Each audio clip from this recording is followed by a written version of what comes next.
Sur les réseaux sociaux, ces entrepreneurs s'adressent aux chômeurs avec un message surprenant. Ici, dans mon entreprise, on fait semblant de travailler. Il n'y a aucune activité. Vous êtes au chômage, alors venez chez moi et faites ce que vous voulez. Ne rien faire au bureau, à Chongqing, la plus grande ville du pays, voici donc une entreprise fictive. Là, c'est la réception, mais il n'y a personne. Voici notre espace de travail. Il y a des ordinateurs et des imprimantes, mais ils ne servent qu'à faire semblant de travailler. Il espère une quinzaine de faux travailleurs. Ici, c'est un bureau avec une belle vue, mais on ne s'en sert que pour jouer aux jeux vidéo ou faire la sieste. Les faux employés, vrais chômeurs qui n'assument pas leur statut, payent 6 € pour passer ici la journée. C'était auparavant une agence de voyage. Le patron fait comme si l'activité continuait.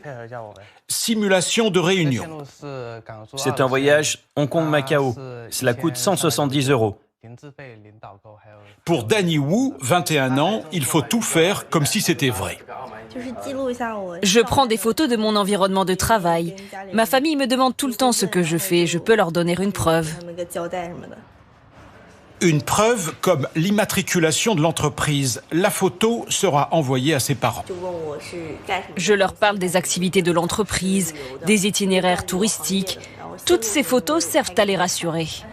Et ils vous croient ? Ils me croient.